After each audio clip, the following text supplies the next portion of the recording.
Welcome to You, Me, Empathy. Thank you for listening. We would like to remind you that this podcast is for informational and entertainment purposes only, and is not a substitute for medical advice, diagnosis, or treatment. Known as just a silly boy with a feely heart. Please consider supporting the show. Check us out on Patreon or simply leave a review on iTunes. Here's your host and creator of the show, Known Wells. Hello, Feely Humans. Welcome to another episode of You, Me, Empathy. My name is Known Wells, and this is episode 117 with my guest, Liz Shannon Miller. Liz is a writer, and she writes about TV and movies and other awesome genre nerdy stuff. And so this conversation is actually a nice change in some ways from like typical episodes of the podcast. We don't get into a ton of mental health stuff, but we talk about mental health in movies, depictions of mental health in movies and TV, and movies as empathy machines connecting to stories. And Liz shares a bit about her experience being a freelance writer and the anxiety of that and highs and lows. And it was a really just lovely, refreshing conversation. Liz is, again, a writer. You should definitely read her work. She writes very passionately about all the things she loves, including Star Trek and other things. But you can give her a follow on Twitter at Lizlet, Lizlet, at Lizlet. Again, her name is Liz Shannon Miller, and she's a delight, and I hope you enjoy this conversation. Before we get to the episode, though, just remind you that, a couple of things. So over on the You, Me, Empathy Instagram, I'm giving away 15 You, Me, Empathy stickers just for new Apple Podcast reviews of You, Me, Empathy. So go, if you haven't left a review, go leave a review and then share it with me via Instagram DM, and I'll send you a sticker. Sound good? Let's do that.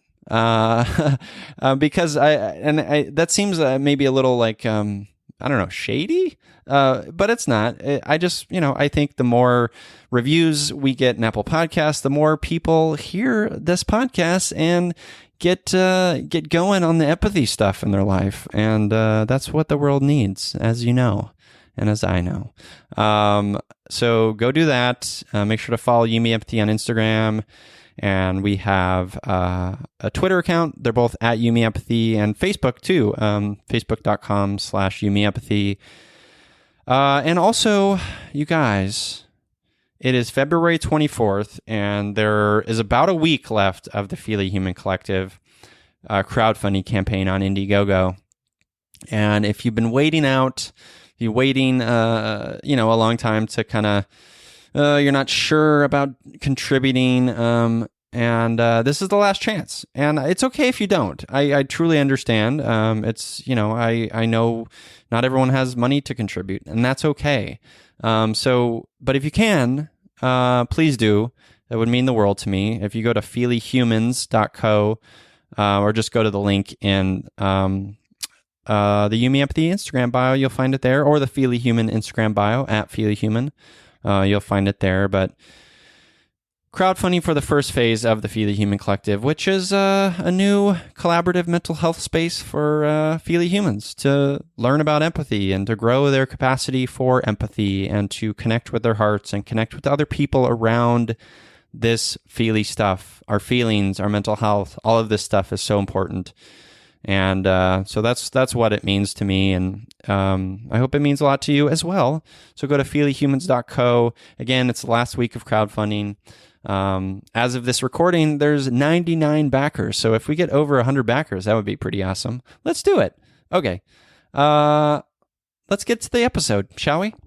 Again, this is episode 117 with my guest, Liz Shannon Miller. And we talk about movies as empathy machines. Enjoy.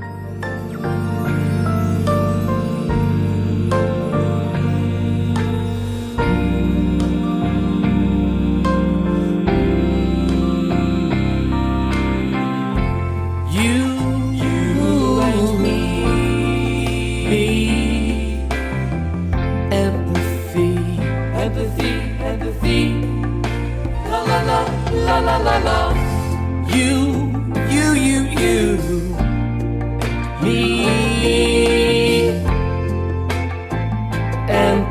empathy.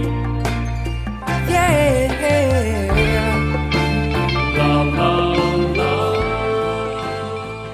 Welcome to You, Me, Empathy, a podcast about exploring the struggles we face in our day-to-day lives as humans trying to get by on this wondrous and overwhelming pale blue dot.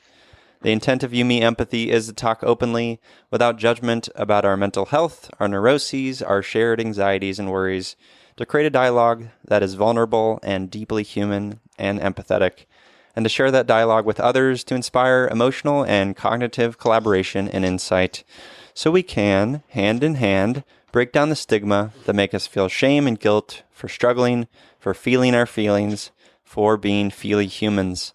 You, Me, Empathy is a safe, friendly space designed to inspire the beauty in each of us. Today, I am geeking out because I'm here with television writer, X-Files aficionado, and lover of the Oxford comma, of which I just used in this very sentence. It's Liz Shannon Miller. Hello, Liz. Hello, how's it going? It's going well. How are you? Great. Thank you for having me on. So happy to have you. Oxford comma, I mean, come on. How can you do wrong with the Oxford comma? I mean, it's annoying because the tragic fact of the matter is the Oxford comma is actually not considered official style. It's not officially a part of the AP Style Guide. The AP Style Guide, which is a kind of a baseline standard used by a lot of different publications. Right. It does not recommend using it. So I sometimes so including the publication I worked at for several years. That they only recently changed their style guide to basically say we're going to ignore AP rules and just go ahead and let the Oxford comma back.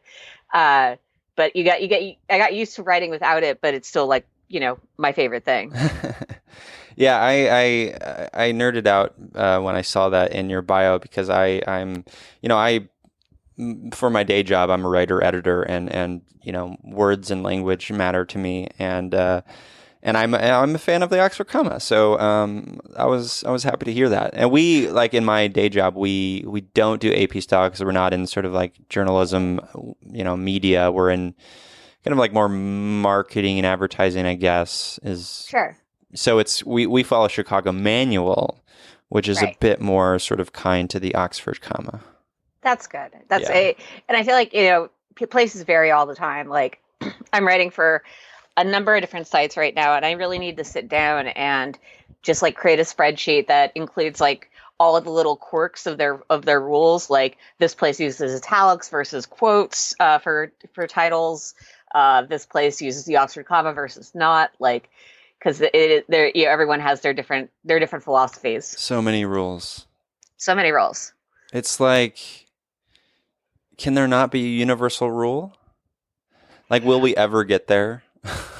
I mean, I honestly, I don't think we will, but I also don't think that's a bad thing. Just because I think the needs of different publications mean that it makes more sense for this or that to be a certain way. And that's fair. I think I feel when publications are allowed to be flexible and allowed to kind of make sure that they're following the rules for the right reasons versus just we have to do it because that's the rule. That's I think what matters. Yeah, no, I hear you. I think what I bump into, I guess, sometimes from a just sort of fuck the man ethos that I have coursing through my veins. I sometimes I want to I prickle at the sort of don't tell me what to do. These because I feel the beauty of language is that it's sort of ever changing but of course we have to have standards. So I'm I'm on one side of course we have to have standards. We need to follow these things and that's great. But also screw you for telling me what to do. I'm a bit conflicted. Yeah. Yeah. I hear you. Yeah. Well, before we get into it, let's just do an emotional check-in. We always kind of start off the show with just a check-in of my guest and myself. So, Liz, how are you? How is your week, and how are you feeling right now? Pretty good. I feel right now, emotionally, I would say I'm a little anxious just because I have a couple of big deadlines on the horizon, and there's a little bit of just like, how am I going to get this all done in time? And I'm trying to, like, as we record this, it's it's the morning of the Emmys, which I'm excited to watch, but I may have to. I'm like tentative. I had plans to watch it with some people, and I'm tentatively considering like canceling it just because I have all this work to get done. I really just want to focus on it, and like it's something where it's like I don't want to cancel because I want to see these people, Sure. but I also feel like if I did cancel it, that'd be a real relief, and I could really just focus on the stuff I want to focus on and not have to worry about cleaning my bathroom, like that sort of thing.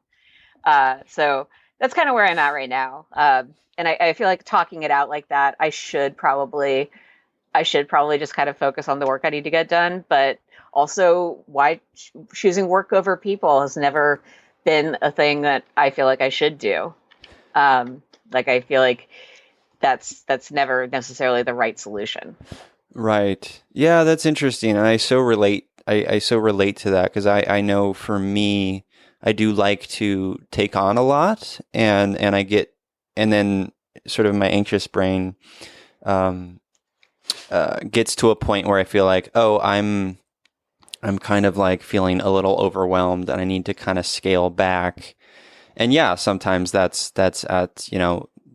means excluding or cutting out the time with friends or going to the party or something. But I guess when you have a deadline, and that's like work you have to work you need, Mm-hmm. I guess maybe it's a little easier. I don't know. I mean, I think there is that aspect to it, and it's not like it's work that it's fun work. It's interesting work. I'm glad to have the opportunity to do it. So, it's a back and forth. Yeah. Go ahead. What was that? Are you still there? Oh, yeah. So I was just saying, go ahead. Like, you had a breath, and I was like, oh, that sounds like you're about to say something. No, I was just gonna say that when you're in those moments and you're like feeling the deadline, and what's your process like in terms of like just make sure you're kind of taking care of yourself and all that? I mean, it depends. Like a lot of times the big thing is, I feel like I've gotten pretty good over the years of, making sure to strategize and be prepared for the deadlines that I do have. Like, I'm not completely screwed right now is basically my point. Like I've got a little bit of flexibility still. I've got, I feel like I will have time to get everything done. And it's just like, I don't get like super stressed out and like, I don't anymore get super stressed out and like crawl into a corner just because one of the nice things about having been a professional writer for so long is I know how to do it. Like I know how to get through certain things. Yeah. Like I have confidence. Like, if I sit down and I take like, I know that I have the ability to sit down and take like a 4,000 word transcript from an interview, and I can make that into an article. Like I've done it enough times that I never worry about that. Yeah. And so it's like when there are bigger, even like with a bigger, more ambitious project, like one of the things I'm working on right now, like I've done it enough times to know I can do it again. And is that just, the simple fact that you've just done it? You have experience. Yeah, I mean, and I think the thing is, like, I can always do better. Like, I can always put more time and effort into making sure that it's the best it possibly can be. Like there's always that aspect, but in general, what I've been finding is, there is a certain level of confidence you get from having gotten to do it a bunch of times. But I also am trying to make sure that at other times, when I have the opportunity, I, do try to take on more challenging work. And then that leads to, that causes some anxiety, especially like if it's an ambitious project for a company I'm really excited about working with. Like that's a thing. Yeah. But, there's always the fear that you're not going to be good enough. Like that's always with me. But fortunately, I feel like I've gotten good at managing it to some degree. And there'll be like there are lots of times when I'll like send in a review or an article, and I won't hear back right away, and I'll immediately just like reach out to a friend and be like, oh, I just filed this article and I'm the worst writer in the world and I suck, and I don't deserve happiness. Yeah. And all that. And then my friend tells, and then my friends are usually good enough people to be like, you're not the worst person in the world. You're going to be fine, etc. Like, it's so funny. Which I always really appreciate. It's so funny that we do that, because I do the same. It's like, I mean, I have confidence in my ability to do a thing or produce a thing or to write a thing, and that sort of very distinct, very relatable. I imagine many listeners can relate to this moment where you're waiting. The waiting game is the worst, because your mind takes over. Yeah, I mean, like just last week I had an article. I filed a piece and I just never heard back, and it was one of those things where I was like, I was like really nervous about it all of a sudden. And I was like, I just won't. I'll just assume that that they just didn't get around. I want to just assume that, they just didn't get around to telling me whether or not it was any good. And I mean, the article went live, and I basically like checked like a day or two after I'd filed it. I was like, they published it. It seems to have come out fine. They didn't seem to have they didn't make a lot of changes to my copy, so that's usually a good sign. And I felt a little foolish for assuming that I had just done a bad job, and that's why they didn't reach out to me. At least did a serviceable job. I think at this point, a lot of times when it comes to writing, like essentially the kind of journalism I've been doing, like, you want to have every word you write be, extraordinary and powerful and so forth. But sometimes you're just writing, you're writing something pretty basic, and it's just like, no, I guess it as long as it's readable and it's good and it's clean, like, that's, sometimes it's not like you're aiming for mediocrity, but you're kind of accepting, like, sometimes you do the work and it gets done. And totally. Yeah. I mean, that's part of the territory. You're just like, every piece can't be Pulitzer Prize sort of worthy, right? Right. I mean, they can be. They're definitely like a couple of writers I know, and it's just like anytime they write anything, it's really extraordinary. But they also don't write a ton, and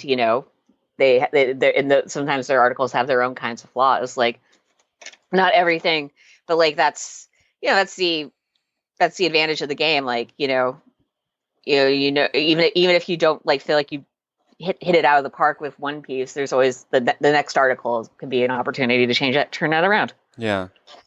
How, so I many years ago, I sort of quit my day job and I was freelance writing and editing, and it's hard. And it's really I think a moment where you have to really kind of battle the I'm not good enough with the like, look, I'm just going to make this work and make this happen. Like, how has that journey been for you? Because I know that for me, that was hard, as someone who has like, sometimes like low self-esteem, sometimes like certainly the like, I'm not worthy of love sort of stuff. Like, how has that been for you? Because like you really, I think what I'm getting at is like, to be a successful, like paid freelance writer, you really have to kind of be confident in your ability. How have you developed that over the years?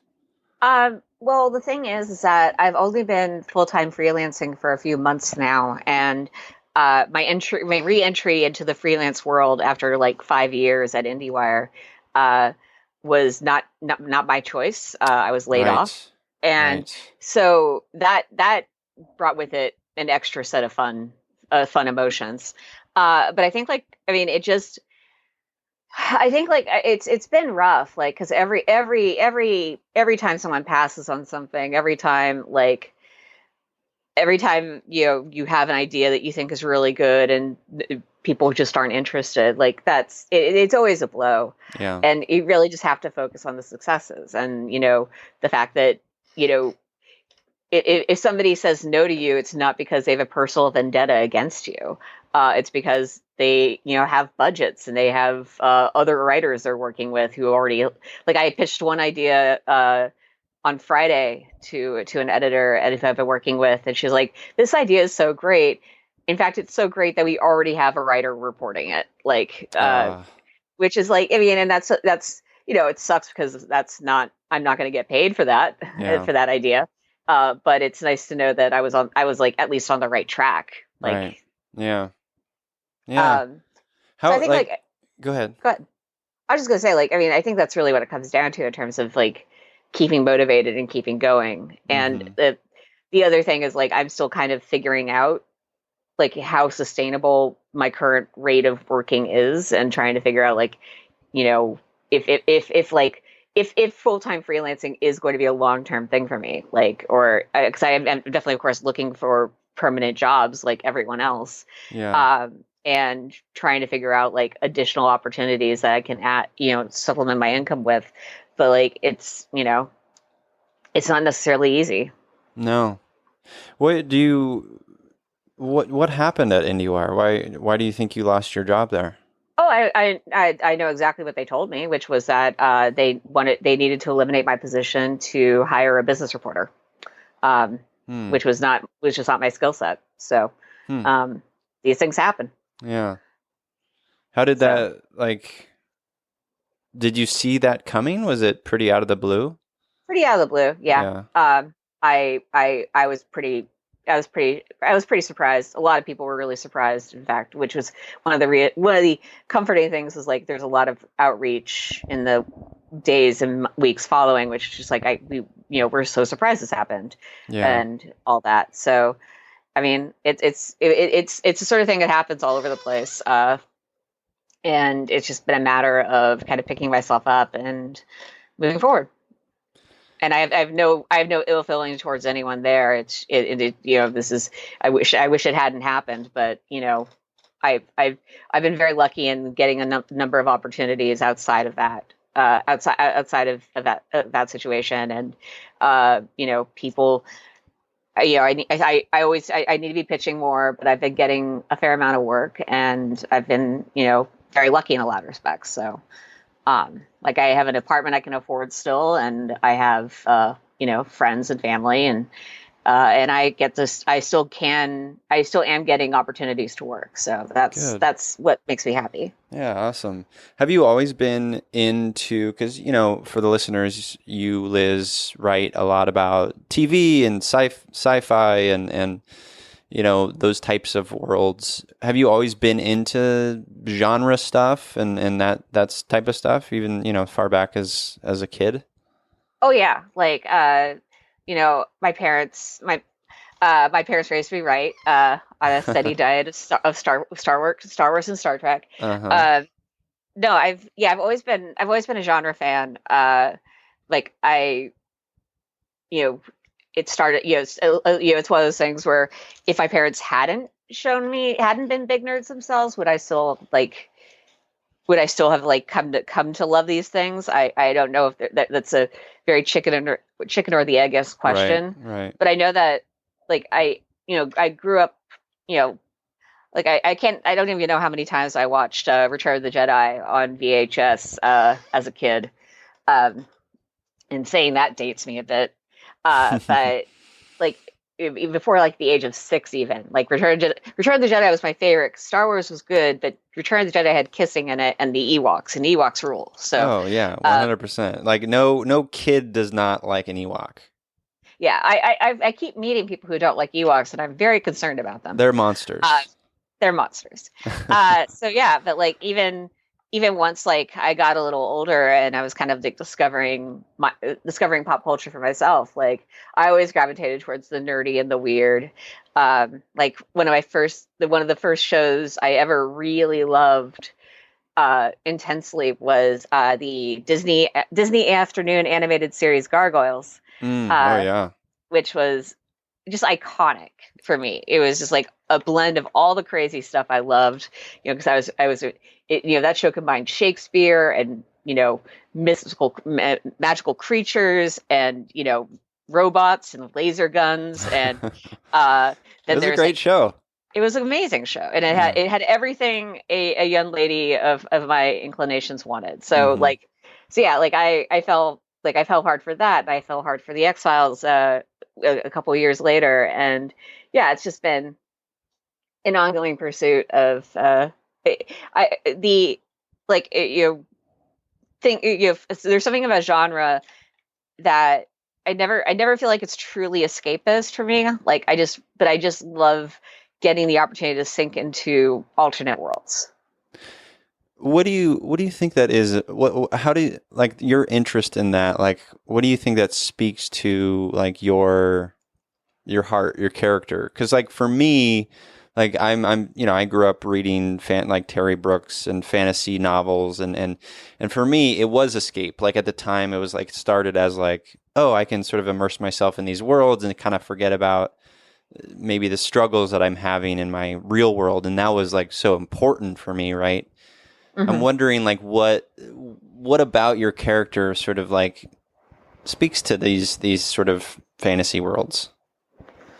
Well, I think it's just a vocabulary I'm very comfortable with, because like I've grown up, like, because I grew up watching this sort of storytelling. Mm-hmm. Like, I just feel comfortable. Like it's something that feels familiar. And even in the weirdest moments, like, I don't know, it's weird. It's a tough question, just because I feel like it's something I've never really questioned about myself. It's just like, of course I love, of course I love superheroes. Of course I love space battles. Like, of course I get engaged with this stuff. Now, I think, like, honestly, part of it too is like, I really enjoy how detail rich a lot of these properties can be. Like, I love, this is like a vaguely spoilery example. I don't, but for anyone who hasn't seen Avengers Endgame. Okay, spoilers for Avengers Endgame. Yes, it's not this isn't one of the huge ones, but basically, there's. I saw it for the first time at a press screening with a friend of mine, and it was like a couple of days before the movie had come out. So it was completely, no one in that theater had any idea what was coming, which was great. And basically, there's in a scene right near the very, very end, I realized I realized one thing that was going to happen. Then I realized another thing that was going to happen. And I leaned over and I like just whispered frantically in my friend's ear, "They never said who Peggy Carter married." Because there's this established thing in the Marvel universe. Peggy Carter, Captain America's erstwhile girlfriend, or love interest. It was established that at some point in her history, after Captain America went in under the ice, she did eventually get married. And so having that moment of realization at that point in watching the movie was just like this very pure bolt of joy for me, because it was just like, it felt like a lot of different things were adding up to one cool twist. Mm. Yeah. And it felt very beautiful. Yeah, it was well done, for sure. I mean, I enjoy those movies. I think what Marvel has sort of pulled off is really unprecedented, Absolutely. It's quite a feat. Yeah, I mean, just on the basic level of, they've made 21 or 22 of those movies, and not all of them are great, but there's not like a real flat out bomb amongst them. Like, yeah, it's totally. It's something really impressive in that respect. Just on that very basic level. And then also like a lot of the efforts to balance continuity across like things being made by multiple directors and writers. Like, it's interesting. It's something where it's like, whether or not it's a distraction versus a comfort food, just digging into those details and kind of trying to see how all the pieces come together is something that really appeals to me as a consumer of stories. You know, when you said that, it made me think about like sometimes the kind of I mean, I'm not in the world of like journalism or sort of media reporting, but I as a consumer of these things, I have this sort of outward sense that there's like a certain brand of sort of journalism that's, I don't know, frankly snooty and a little sort of highfalutin and like, you know, what have you. Have you run into any of that?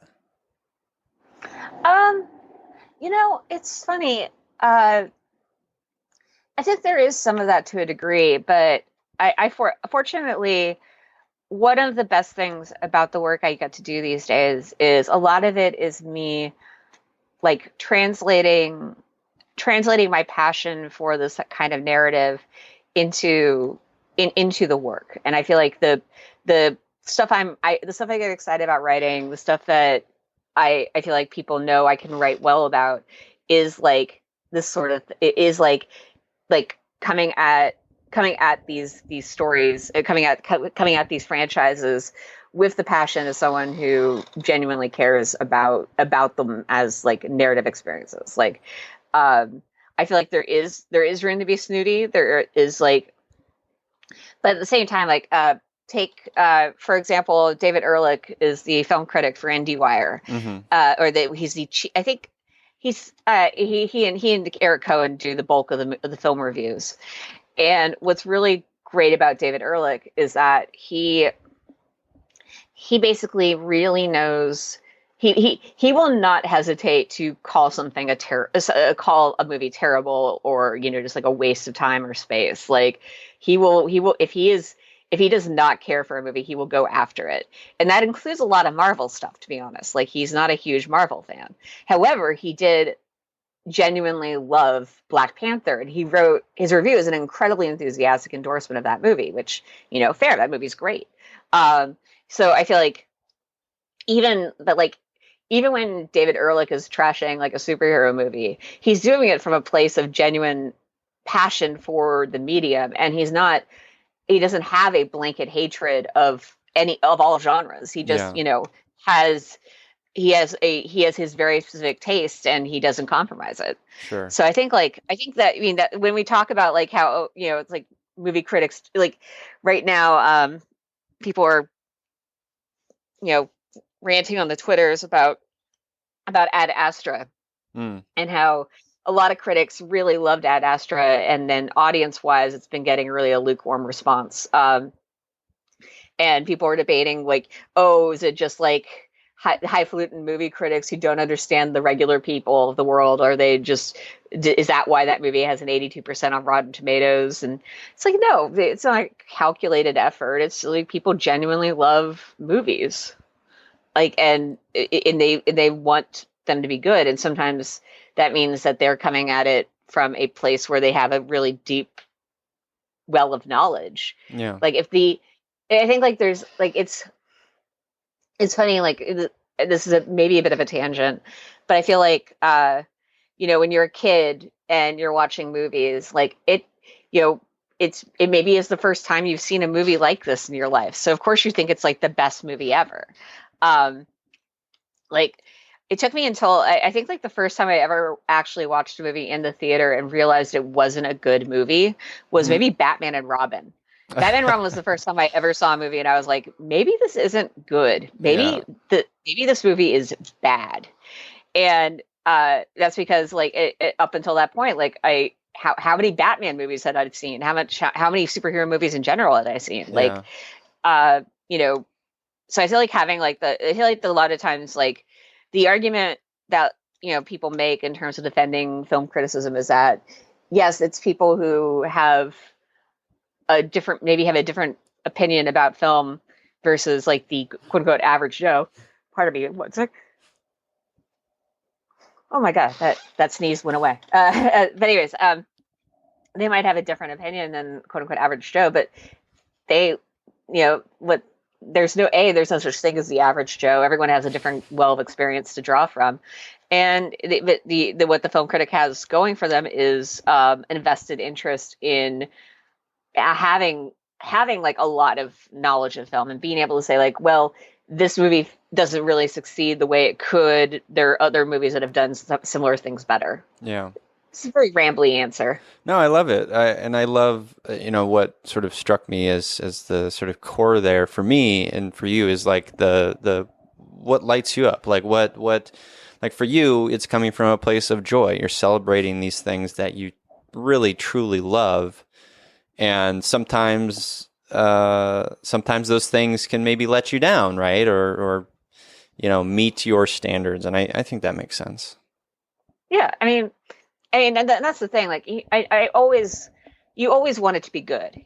I've never gone into a movie or a TV show and thinking, oh boy, I hope this sucks. Mm-hmm. Like, so even if it's like something I'm like, even if it's something like I'm not necessarily rooting for, like I recently had got assigned to review a show, and I looked at the producers, and two of the producers on the show, I'm not going to mention their names, but they were producers who I'm not like big fans of. Like I've seen other stuff they've done. I know the kind of things they like to make, and I'm like, I don't think this is going to be for me. And it, in fact, was not for me. But the fact of the matter is I still had to watch it because I was being asked to review it. And I would have been very happy if it had been good. Like, surprise me. Like, I always want to be surprised by stuff. Like, Yeah. Like there are plenty of interesting examples of that. I love that. I think that's a really good... I think that's very centered and healthy of you, honestly. Because we as humans, just in general, like even putting aside like when we're, film or TV critics, in general, when we operate with other humans, I think it's probably important to kind of check our preconceived notions at the door and just give them the benefit of the doubt, right? Yeah. Yeah. I was actually... Like I saw two movies last week, both of which I went into with basically the same level of expectation. And the first one was this upcoming film, The Report, which is about basically basically the attempt to get out information about the torture report. And it's a really good cast, and it's of course a very important topic. But something about the storytelling just left me really dry. I found it really a bit of a slog to get through. And so the next night, I was almost like I got to go to a screening of Judy, which is this upcoming biopic starring Renee Zellweger and as Judy Garland. And I literally, because I hadn't enjoyed the movie I saw the night before, so I was kind of went in like a little nervous. It's like, I don't know if I can handle another not great movie. But then I was thoroughly surprised by how much I enjoyed Judy. Like I thought it was really well done on a number of levels. So, it's like, so it took me a little more work to kind of be open to the idea that, okay, maybe this movie will be better than, or at least more enjoyable than what I've already seen recently. And my faith was rewarded. Awesome. Did you go to school for writing? I went to school. I have a degree that technically doesn't exist anymore from a school that technically does not exist anymore. Ooh, scandalous. Well, it was basically I went to USC, and I went to USC, and I was in what was then called the Cinema Television Program for filmic writing. Filmic is not a real word, but they used it anyway. And I believe now, like they renamed the school the USC School of Cinematic Arts a couple years ago, and I think the degree is now just called screenwriting. Okay. So that's why I make my little joke. But yeah, I went to school to study screenwriting, but I also had always been pursuing journalism, pursuing, other avenues of storytelling. Like, 'cause that's the big thing for me is just like, I think what it really comes down to in the end, it's all about stories. And so I'm really grateful for the experience I had getting to understand them from that level. Do you relate to the thing that Roger Ebert said about sort of movies being empathy machines? I don't even know if I've heard that quote before, but I really love it. I relate to that. I think the movies that I think a movie that where you can't empathize with any of the characters is going to leave you cold. Right. And it's going to even if it's like the most even if it's the most interestingly made movie in the world, like if you don't care about any of the characters, if you don't have that level of empathy for the scenario, like it's going to be hard. I'm thinking for some reason the movie that came to mind just then was a Fight Club. I don't know why. And I think, that movie is crazy. Like I still really respect it in so many ways for what it like is able to communicate. And I think and it's so well made and it's so compelling in so many respects. But I think it really comes down to like the first good 20 minutes or so of that movie is all about setting up the protagonist and kind of really capturing his existential struggle and whether or not you, and even though I am not a straight white man struggling with a boring 9-to-5 job and having to wear a tie all the time, I still very much understood where he was coming from because the film worked so well in terms of setting that up. Yeah, no, I hear you. I've had experiences watching movies or TV shows even that, like I'm watching, my wife and I just finished The Boys on Amazon. Oh yeah. And, it's hard to watch. It's like, it's very dark and most of the characters are real vile, but there are, I think what kept us going is one, it was, just compelling storytelling, but two, there are certain sort of characters, there are a couple characters that have some redeeming qualities that you can kind of latch onto. But I'm with you. Like if I'm not having those, if I can't connect and empathize with one of the characters, like I can't, it's like too much for me. Yeah, I feel like the show that really made me conscious of this was Lost on ABC because happy 10th anniversary to Lost, by the way. I've only seen the first few episodes. I feel every time Lost gets brought up and I mention that, I feel deep shame. Here's the thing about Lost though. That first season is really strong in a lot of respects. And it does the format of it, talking about building empathy for characters. The flashback structure really lets you get to know certain people. But I definitely hit this point with it in season 2, which is, I think most people would agree, is arguably the worst season of the show if you don't bring season 6 into the discussion. But season 2, I hit this point where I just realized I did not care about any of the characters anymore. None of them were good or none of them were interesting to me, or they were just making terrible decisions and clearly stalling. And it was just I don't like these people anymore. And so I actually stopped watching the show for a while. And I only came back to it in season 3, because they made some big announcements about this is a pretty groundbreaking decision that ABC made, which was, and I think they made it in conjunction with Damon Lindelof and Carlton Cuse, who ran the show, which was, you get a 3-season renewal, 18 episodes a season, and that's it. And that way they knew exactly how much more runway they had, and they could build up to the ending they wanted to do. And because of that, I started watching again and found that, so the characters who were annoying me before were less annoying now. And there were new characters who I also liked. And it was I really did stop watching the show for a while just because I thought the characters were bad. Yeah.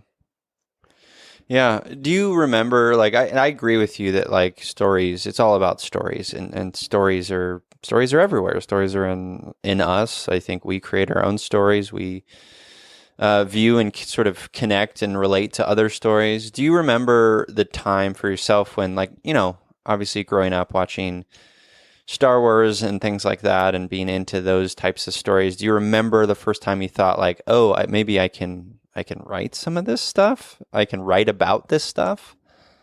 Yeah, I think I was. I think when I was in my like early teens, and I was starting to try to write my own fiction, and I think like the first real story I tried to write, um, was like plucky teen girl who turns out to be like Sherlock Holmes' niece or something, Fun. and it wasn't you know it was clearly like pastiche and clearly self-insert fiction and all that. But I remember I read out loud. I remember reading out loud some of the story I wrote to my grandmother, and later I just overheard. Like she didn't even say. She said, I think she said to my face, of course, like that was very good. But then she like I remember overhearing her talk to my parent, my mom and my dad. She's like, that story Lisa wrote was really quite good. And I was just like, I feel like that was one of the first times I thought, okay, like, I've been writing, I've been telling stories and making stuff up for a while, but maybe I'm not, maybe there is something here for me. That's so cool. And what a beautiful moment that is, overhearing your grandma be so nice about it. Yeah, no, because that's the thing, like, grandmas will say anything to your face. Grandmas will tell you anything to your face, Oh, but like, 100%. I mean, well, most people in general, like, Oh, yeah. Yeah. I never want to hear what people have to say about me behind my back. But which is why I don't read internet comments, etc. But like Smart. at the same time, every once in a while, like a bit of positive feedback like that will come through, and it's no one has to tell you this, Yeah. but they still go out of their way to say good job, and that means a lot to me. Yeah. Yeah, absolutely. When you heard that, your grandma telling your parents about that, were your parents like kind of supportive of your sort of pursuits in that way? Yeah, my parents have always been very supportive, and like I think every once in a while, like they ask questions like, hey, are you sure, etc. Like, but they've always been very supportive of my successes. They've always been very very understanding when things don't work out. Like, I know that's not the case for a lot of people. So I consider myself very fortunate, like that they've always believed in me enough to support me in these things. That's so nice. Do you have siblings? Only child? I have a younger brother. Okay. So yeah, we're a pretty close family. We like each other. I think that's the nicest thing is That is rare. I just enjoy spending time with my parents. Like, so that's beautiful. Do they live in LA as well? They actually just moved here. Yeah. Okay. So we've been hanging out. We see each other certainly a hell of a lot more than we used to when they lived about 400 miles away. And it's been like they moved because they retired. Basically, they retired or quasi retired and are now, and so they wanted to be closer to all to the rest of the family, which is largely down here. Yeah, so that's awesome. It's been very. It was a very considerate thing of them to do. Yeah, so yeah, it's still figuring it out, but it's been very nice. Liz, what was your first paid writing gig? Oh, wow. Good question. Because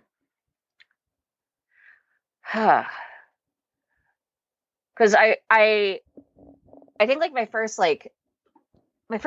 regular writing gig, which wasn't paid very much at all. It was basically free, except for every once in a while I would write something else, and for this site called Book Slut, which was this. Which it's been gone for a while, but I wrote the Hollywood Madam column on book to film adaptations, which was really fun, and that was like my first like semi-regular writing gig, but it was unpaid largely. So I think like the first thing that came to mind was like I sold like a short story or two to various to a couple to magazines, like maybe like 15, 16 years ago. For that was like one of my first big moments. Gotcha. God, it's I should have an answer to that question. Like the thing is, I've just always been writing, and as as the internet blossomed, so did my interest in writing for it. So I've always been very, very focused on that. Yeah, it's tough. Like I can tell you, like I think I went fully my first like full-time professional journalism gig. I started writing for a site that covered online video in December of 2006, and that eventually I kept doing that for I started off professionally as a journalist covering digital content like web series, YouTube, and so forth. And I did that and still do that occasionally ever since then. So I remember like the very first I remember I think it was about a year and a half into that where in like where I got a call from somebody at YouTube in the YouTube public relations department, and I got so excited. I was like, "Oh my God! I got YouTube's attention. Like, maybe I matter now." That's funny. I mean, they were calling to yell at me about a thing I wrote, but that mattered. Yeah, that doesn't matter. They contacted you. Yeah, exactly. Yeah. So that's been fun. Yeah. No. So one of the things I wanted to ask you about is, so for me, like being someone, and I know this is kind of sensitive, a sensitive topic, but like for me, being someone who's sort of very much in sort of the mental health space and thinking about that and sort of growing up in that and having depression myself and brother schizophrenic, being sort of in this world, I'm very sensitive to like depictions of mental illness in media, and hoping to get it right, because getting it right means maybe a better understanding and less stigma, right? So I'm wondering, like, from your perspective, are there any sort of what you feel are like good depictions of like mental health in like TV film? It's really interesting because I think it's something that people are still like figuring out, especially because like it's not necessarily cinematically interesting. Sure. Like to do like to depict the real hard work of like say going to therapy. Right. Yeah. Like like it's I've been covering on a weekly basis the Showtime series The Affair, and that's got, and there are episodes where there are just long scene. There's like an occasional long scene or two where like a woman just like talks to her therapist, and sometimes, and a lot of times like it's kind of sometimes it's seen as like non-productive, like it's better to go have like the big crazy drug trip in the desert, sure, and have that be and have that work. But yeah, I think like it's really tricky. Like right now, I'm writing. This is one of my big assignments that I'm working on. I'm working on a list devoted to the Joker, as a character across all these different mediums, and so like film, comics, TV, and there are two things I'm trying to be careful about doing. One is, and in general, I'm trying to be more conscious of this, is using the word crazy.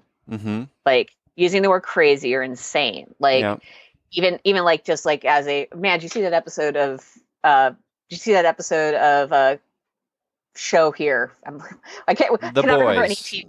Yeah, do you see how crazy that episode of The Boys was? Like that's something I've been trying to police in myself more, just because I know it's it's uncomfortable. Yeah, it could be stigmatizing. Yeah, no, I think that's so important to like be conscious of those things. Yeah.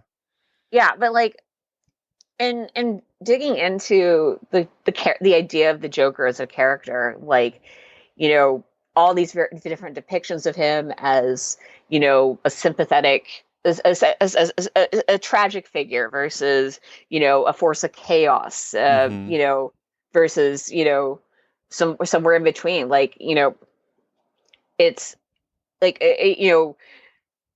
especially within like genre media, it's hard to like do find a level of sincere and real depictions of these stories.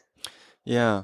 No, I hadn't thought about, and what you said about like essentially like mental health, sort of, or mental illness, like going to therapy isn't very like compelling, right? Or cinematic, right? And that aspect of it, like at the end of the day, while it's maybe a hard pill to swallow, that is important because, studios have to make money. They have to continue to make movies, right? Like that's the game that they're in.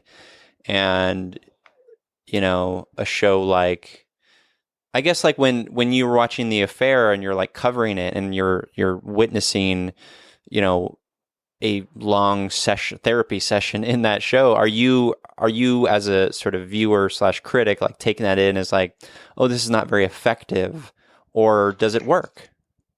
I mean, sometimes it works. I think, like, there's an entire HBO series called In Treatment that was literally just therapy sessions. Mm-hmm. And the idea was like, it was shoot, I forgot the name of the actor. The main guy? The main guy. It's Gabriel Byrne, right? Yes, that's it. Thank you. Yep. But yeah, so every like it would be like 4 episodes that would be focusing on 4 different patients, and then the 5th episode would be him and his therapy session with his therapist. Oh. And I think like when you have strong characters and strong actors, that you can make those scenes compelling, but like those like when that's the raison d'etre of the show, like that works. Meanwhile, like I don't know if you watch Big Little Lies. Yeah, we watched the first season and we're like halfway through the second season. It's another, like, to go back to what we were talking about, like thinking about like characters that I can empathize with. I'm having a real hard time with empathizing with anyone in that show. Yeah, they're all kind of not great people. Exactly. But I think that show attempts to use therapy in a really interesting way, because it's like there are a lot of scenes where characters are going and talking, sitting down with Calamity Jane from Deadwood. Yes. But those scenes are interesting, but they're kind of more of they don't feel like. Watching those scenes, I don't feel like I'm actually watching a person try to get better. No. Like it's a very heightened cinematic version of therapy. Because like I think I recall Calamity Jane saying something deeply unprofessional. Like a therapist would never say that, and it was almost like laughable. I don't remember what she said, but it was just like, no, that's fairy tale.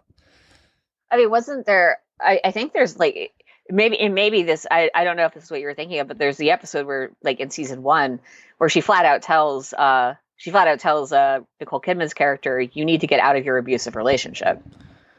No, I don't think that was it, because I think that's probably a good. I think that's a good bit of therapy for sure. That's good advice. Yeah, that's interesting, because I think like. I think a lot of people who write these scenes do go to therapy, are familiar with like with what's involved, but it's not necessarily, like you said, like you want to make it as dramatically compelling as possible. Yeah. I mean, I did, speaking of Big Little Lies, I think in the first season, some of the kind of interplay between Nicole Kidman and her husband and that sort of abusive relationship, like that. To me, that rung true to me, having been witness to some of that, in my life. Like, I think that rung true. And I think, like, honestly, for me, like, I while I am sensitive to these depictions, I think, to your point, like, I think it's hard to do it in a way that's compelling and cinematic and stays true to the whole show as a whole. And so I think like we have to give a bit of grace to storytellers and maybe move the needle like a little bit at a time in ways like where I'm seeing Nicole Kidman and her husband's character and like seeing that as sort of like a maybe real, very real sort of grounded version of like what it would be like to be in an abusive relationship. And I think that's an important aspect of just mental health as well. Yeah, it's tough. Like, because I mean, it's like when you talk about depictions of mental illness, mental health, rather, like, I don't. Did you? Did you watch Tuca and Birdie? No, I did not. It tragically got canceled, but the first season's available on Netflix, and it is. There's so much about it that's really good when it comes to depicting these issues and it's like, you know, it's an animated series, but you know, one of the characters is a recovering addict, and it's, you know, not like her recovery is a very much part of the show, but it's not like depictions of, you know, recovering addicts who then it's just like, oh God, will they fall off the wagon again? It's just more about like, how is she moving forward with her how is she moving forward with her sobriety? Mm-hmm. And the other character, the other main character is has her own is like has legitimate anxiety, and really struggles at times to deal with, like, you know, basic things like leaving the house. And like all of this is presented in the framework of an animated comedy, but it's very heartfelt and very sincere and very beautifully done. And it's by the same creator of it's co-created by, or no, it's created by the woman who does all the artwork for BoJack Horseman, which is of course another show that I wouldn't say it depicts. It's about depicting, you know, good emotional health, but I think it takes on depression and the darkness of the human soul, if you will, in another very like heartbreaking but heartfelt way. Yeah, I've heard that about BoJack Horseman. I've not seen it, and that is good to hear. And I think I do think like we're getting more and more and better depictions. And by better, I just mean, you know, real, and if not entirely real, at least like aspects of it that can be relatable, you know. And I think that's a good thing, you know. Like I think of something like Crazy Ex-Girlfriend, for instance, which is obviously like we're using the term crazy, right? But like that's part of the joke, I think, a little bit. That's part of like the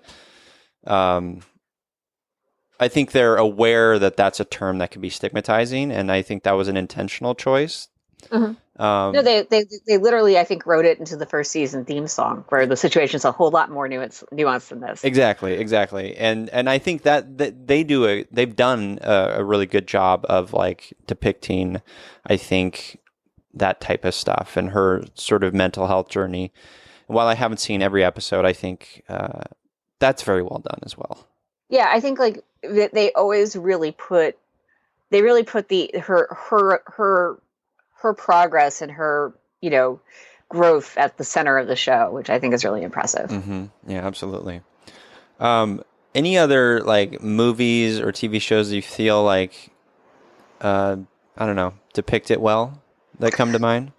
You know, it's tough. Like I'm just gonna restate BoJack Horseman is one of my favorite shows of all time. I need to see that. Yeah, it's the thing with BoJack is it's a little weird, especially if you at the beginning. There's basically with the first season, there's kind of a tipping point where if you kind of need to get past.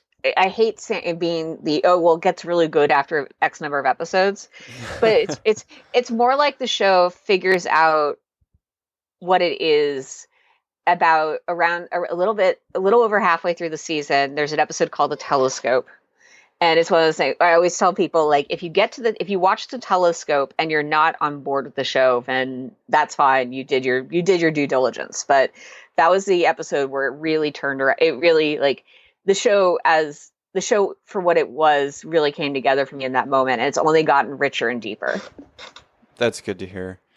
The one that kind of sticks out for me, and it's an animated film, is Inside Out. Oh yeah. Which is one I just like.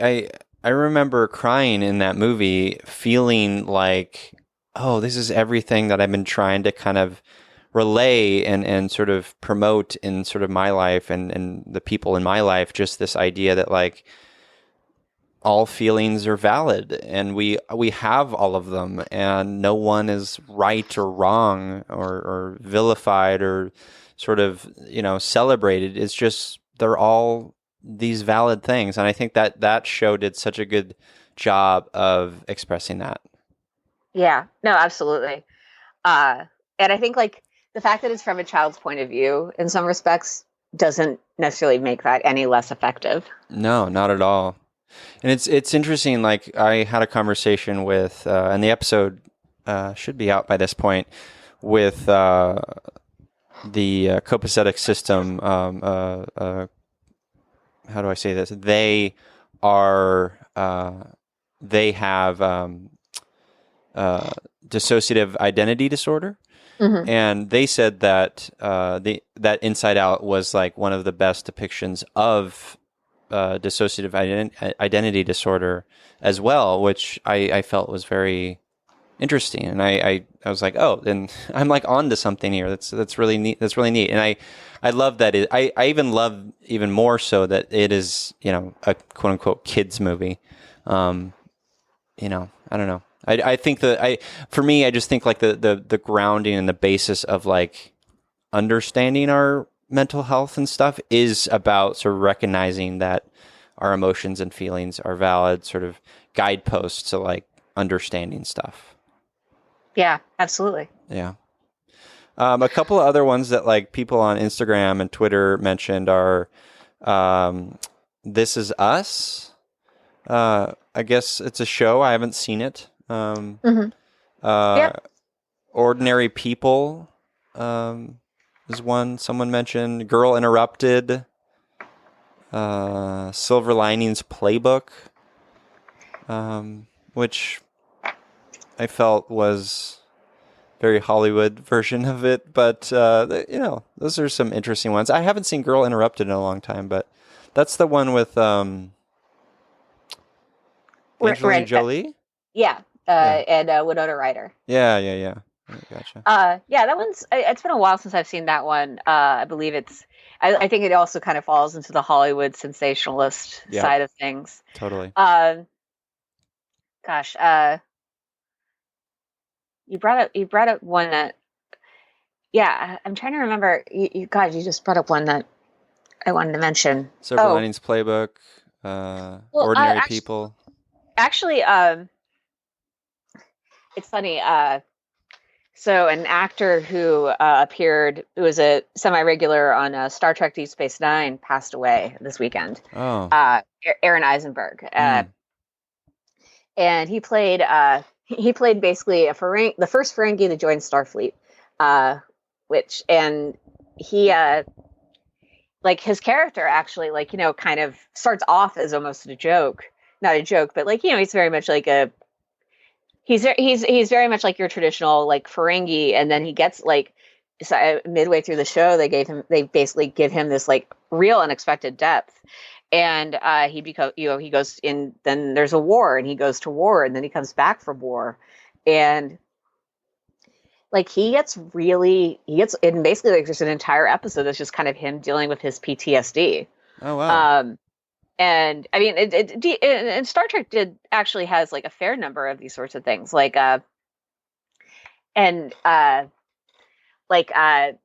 there's this one episode in Next Generation called Family, and basically it's right after I'm nerding out Star Trek wise. Sorry about this, but no, don't be sorry. I'm just going to interrupt real quick and say I think Star Trek, just as a whole, for the sort of course of its history, is like one of the most sort of empathetic shows and series ever.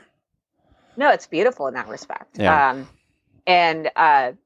So there's there's the massive Best of Both Worlds two-parter where Picard gets kidnapped by the Borg and has to it barely escapes, and the episode that immediately follows it, the one I just brought up, Family, is again about a character dealing with trauma, and there's actually this really powerful moment where Picard just like is like having like a breakdown in front of his brother because it's like he was victimized, he was assaulted and had his humanity stripped away, and he's just, and it's something like, it's not, and the thing I think that's really important about not that just that episode but that storyline is that it doesn't go away. Like he's still like, especially it's pretty impressive for a show of this nature, but like it ended up being a lot more serialized than previously, that I think even the creators initially intended. Yeah, it was really, it's like, he's, I think even like, they're bringing Picard back for this new Picard show. And I think it sounds like part of the show is going to involve like Picard dealing with a lot of the things he's experienced over the years, including getting kidnapped by the Borg, including losing his family and stuff like that. Yeah, that's neat. Yeah. I keep seeing those promos. It just looks like Star Trek : wine. I mean, well, for years and years, people were joking that if they ever did a Picard show, they should totally have it just be about him opening up a winery. And bless them, it at least seems like they're going to start that way. Yeah, no, it's funny. No, that's really cool to hear. It's another, like, I haven't seen all of the Star Trek series, but and I haven't seen that particular episode, but it's cool. It's good to hear that it's not just like a one-off episode, and that it's because of course trauma is not wrapped up in 60 minutes, so that makes sense. Yeah, absolutely. Yeah, cool. Well, I guess let's start wrapping it up here. We always kind of wrap up the show, Liz, talking about our empathy heroes. These could be characters from TV, could be characters from film, people we know personally, authors we love, just someone who's really an empathetic soul. And while you think on yours, I'll mention my empathy hero this week. My empathy hero this week is my new Instagram friend, Maggie, who I spoke with on the phone a couple days ago. And she's based in Kansas. She's a therapist. She's at Sacred Circle Holistic Healing on Instagram. And she was just very, I talked to her about like this business thing I've been working on, and she was very supportive and thoughtful. And we had a really sort of lovely chat. And I think while social media can be a wasteland of vicious white heteronormative men who hate women and everything but themselves and DC, it could also be a beautiful connecting and heartfelt place, and that has been the case for me, like on Instagram in particular. And so my sort of empathy hero this week is Mackie, my new Instagram friend. Aw. Yeah. That's lovely. Yeah. How about you? Gosh, it's a lot.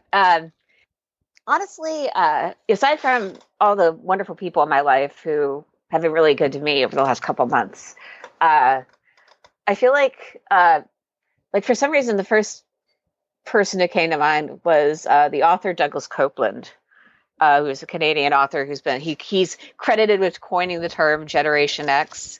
He's been writing for years. I have him on my shelf. Microsurfs. Microsurfs is like I love his books, but Microsurfs is the book that definitely is so beautiful in so many ways, and it could have been kind of a weird, cold story, but it really got to me. Like 20 years ago, I read this book for the first time, and it still really resonates with me, and I still it just makes me it's like about people, and it's like about people in a context where it shouldn't work, but it totally does. So I'm getting emotional talking about it. So I could tell. That's a good sign. Yeah, that is a good sign. I think we have it on the shelf. It must have been my wife's when we sort of combined our books when we got married. I have not read it, but hearing that recommendation, I'm going to take it out and give it a whirl. Yeah, it's lovely. Awesome. Well, Liz, where can the Feely humans out there connect with you and read your writing and all that stuff? I'm on Twitter, of course, at Lizlet, Lizlet. I also have, I own LizShannonMiller.com, where I may or may not start posting more like original writing to it. But for right now, it's a good launch pad for, all my different things, like a link to my Muck Rack account, which, indexes all of the freelance writing I've been doing. Nice. And lots of and all the other random projects I'm working on. Great. Well, thank you so much for doing this. This was like kind of a special nerdy version of Me Empathy. So I appreciate you coming on. I appreciate you letting me nerd out. It's always fun. And to you listeners, I'm here, you're here, we're here together on this wayward, overwhelming, awe-inspiring pale blue dot. We have each other. It's you, me, empathy.